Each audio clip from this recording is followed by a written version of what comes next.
তোদের জন্য আজকে একটা মজার ড্রয়িং দেখাবো, ঠিক আছে? একেবারে সিম্পল একটা পাখি শেখাচ্ছি। তো কি পাখি তোরাই বল।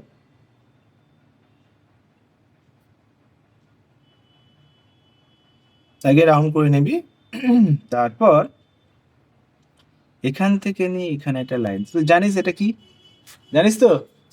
নমস্কার করলাম। তো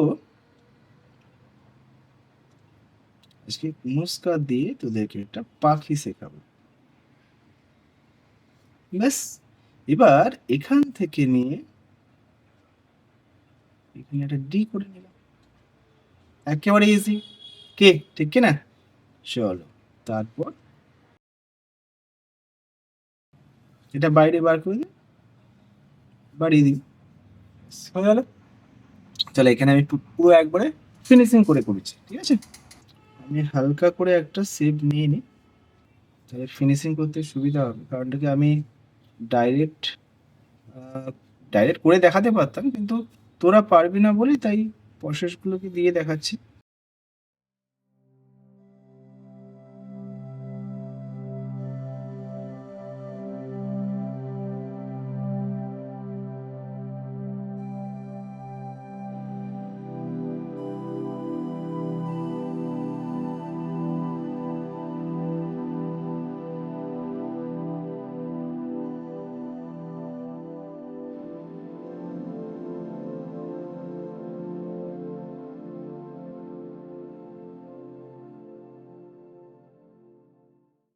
কি রে, দেখছিস তো?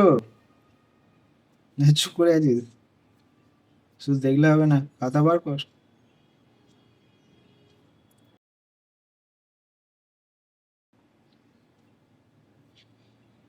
দেখতে ভালো লাগার জন্য কিছু এক্সট্রা পাতা, একটা ফুল ফল এগুলোকে দিয়ে দিতে পারিস, ভালো লাগবে দেখতে, বুঝলে? তোরা এটা নাও দিতে পারিস, যেরকম যেরকম চাইছে। যেমন তোদেরকে একটা বলি, উম, কেউ দেখা যাবে ০.৫ ঘন্টা সময় দিয়েছে, তাই না? তো ০.৫ ঘন্টা যখন সময় দেবে, তো তোরা কি করবি? তোরা তো এত বড় আঁকতে পারবি না। হুম, যখন দেখা যাবে একটু ২ ঘন্টা সময় দিচ্ছে, ১.৫ ঘন্টা সময় দিচ্ছে, বা ১ ঘন্টার সময় দিচ্ছে, তাই না? তখন তোরা হচ্ছে ফুল ফল, ঠিক আছে, কিছু অ্যাড করে দিলে তাহলে ভালো লাগবে। ঠিক আছে, চলো এটাকে আমি কালার করে দেখাচ্ছি। তো লাইট গ্রিন,